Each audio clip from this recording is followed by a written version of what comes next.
Well, as you can see, the weather has unexpectedly turned to snow in St Anne's Chapel.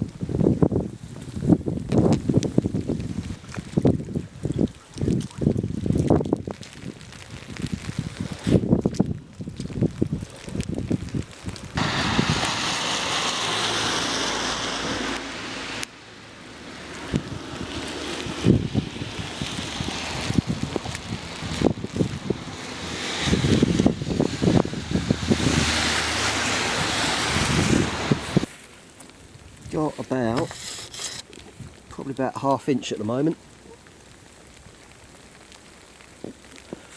More slush than snow.